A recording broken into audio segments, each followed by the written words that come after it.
Assalamualaikum warahmatullahi wabarakatuh. Selamat berjumpa kembali dengan saya dalam mata kuliah HR Foundation. Pada kesempatan ini, pada pertemuan kedua, saya akan menyampaikan materi tentang perspektif HR Management atau Human Resource Management. Langsung saja kita ke materi. Kita mulai dari konsep dasar manajemen. Jadi secara umum, berarti manajemen itu ada tiga hal yang mendasar atau tiga hal yang penting. Yang pertama adalah sebuah organisasi dari kelembagaannya, kemudian manajemen, ini sistem informasinya, ya. Kemudian satu lagi manajernya atau orangnya. Jadi seorang yang mengelola atau menangani bidang sumber daya manusia. Kalau di MSDM ya mengelola sumber daya manusia. Ya, ini kemudian kita lanjut ke slide selanjutnya tentang sumber daya organisasi, tujuan dan fungsi-fungsi manajemen. Ya, jadi ini ada sebuah proses, ya, dimulai dari sumber daya organisasi sebagai input, yaitu sumber daya organisasi, baik sumber daya alam, sumber daya informasi, sumber daya manusia, dan sumber daya modal. Nah, ini secara bersama-sama akan diproses dalam fungsi-fungsi manajemen. Ya, dimulai dari planning, kemudian organizing, leading, and controlling.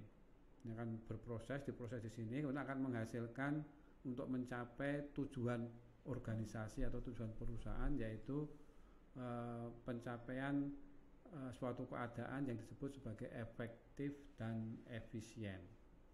Nah, sekarang apa yang dimaksud dengan efektif dan efisien, atau tentang efektivitas dan efisiensi.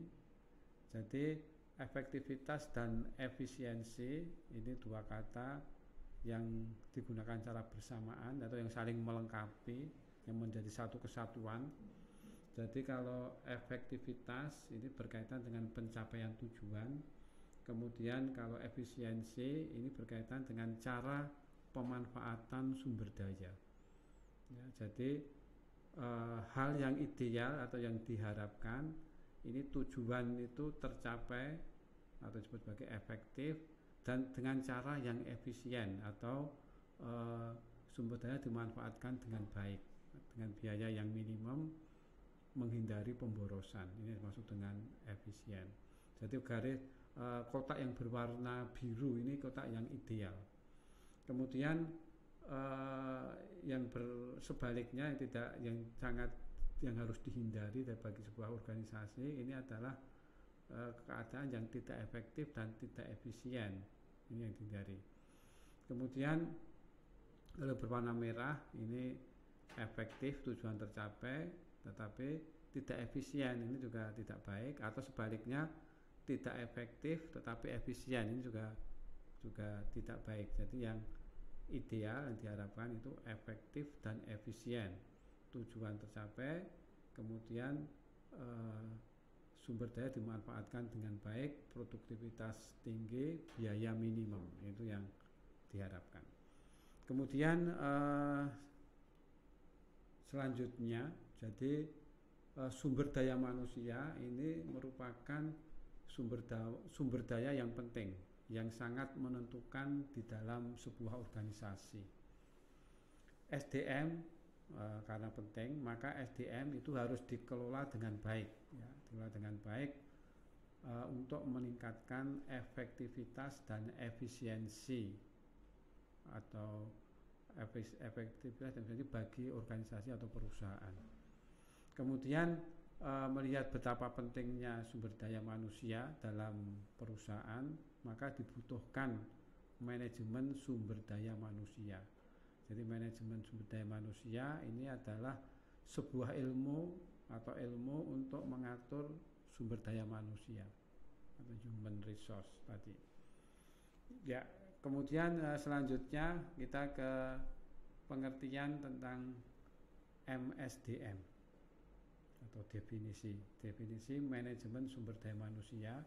Ini merupakan ini definisi dari Edwin B.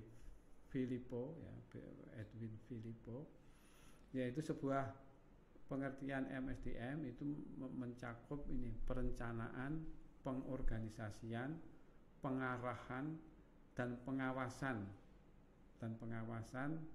dalam kegiatan-kegiatan yang meliputi pengadaan, pengembangan, pemberian kompensasi, pengintegrasian, pemeliharaan, dan pelepasan sumber daya manusia agar tercapai berbagai tujuan, ya, baik individu, organisasi, dan masyarakat.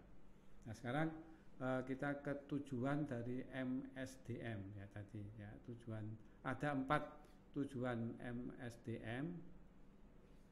Ini mengacu dari Shimamura tahun 2004. Jadi ada 4 tujuan MSDM. Yang pertama tujuan sosial.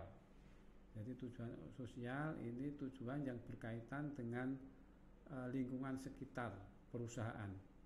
Jadi perusahaan ini harus memperhatikan lingkungan sekitar, yaitu harus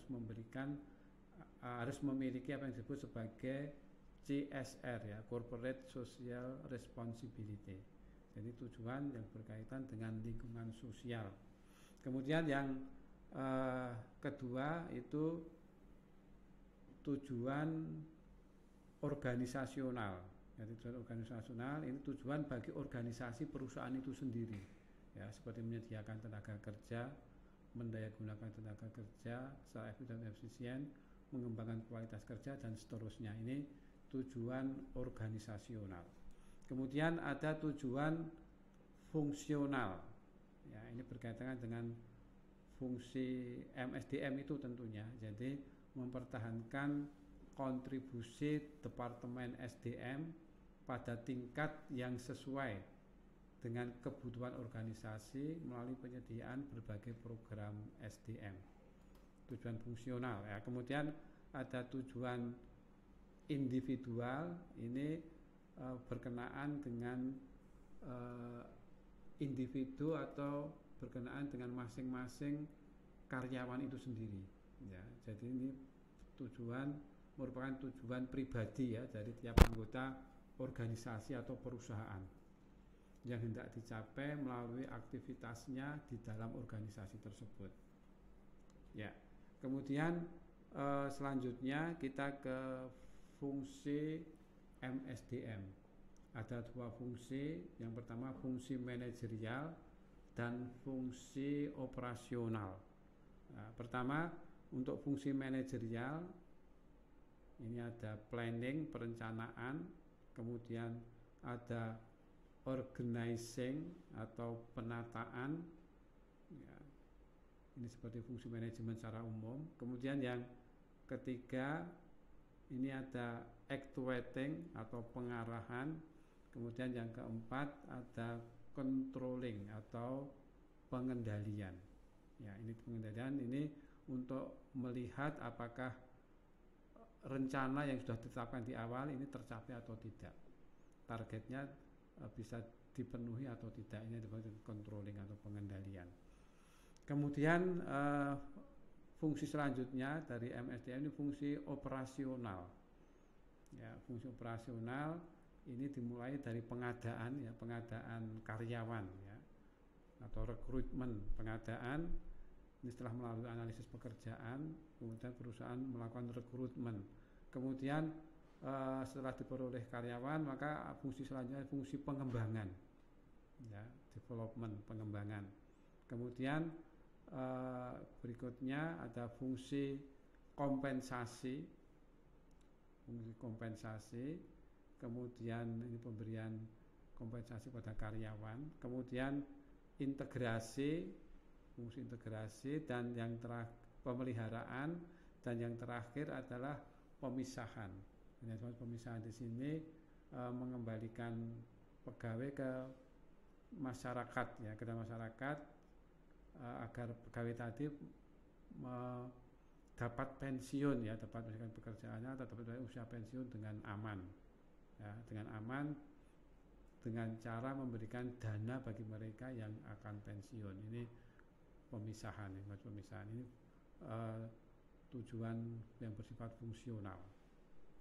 Kemudian selanjutnya berkaitan dengan perspektif MSDM, ini ada fenomena MSDM di era revolusi industri. Ini berkaitan dengan perkembangan zaman, apa yang harus diantisipasi, harus dipersiapkan oleh manajemen sumber daya manusia ini. Ya, ini kemudian selanjutnya tantangan bagi MSDM itu ada hal yang perlu diperhatikan oleh manajer sumber daya manusia. Ini adalah berkaitan dengan hilangnya kebutuhan pada beberapa jenis keahlian dan pekerjaan, kemudian harus bersiap terhadap kebutuhan kompetensi yang selaras dengan era revolusi industri.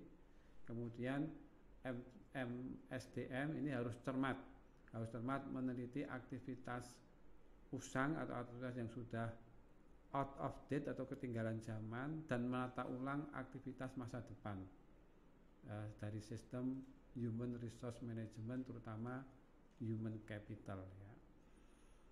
Ya, selanjutnya satu lagi adalah tentang tipe perubahan perusahaan ya. Ada 3 tipe perubahan, yaitu anticipatory change, yaitu perubahan yang bersifat antisipatif, jadi mengantisipasi apa yang akan terjadi di masa yang akan datang. Kemudian reactive change, ini perubahan yang bersifat reaktif.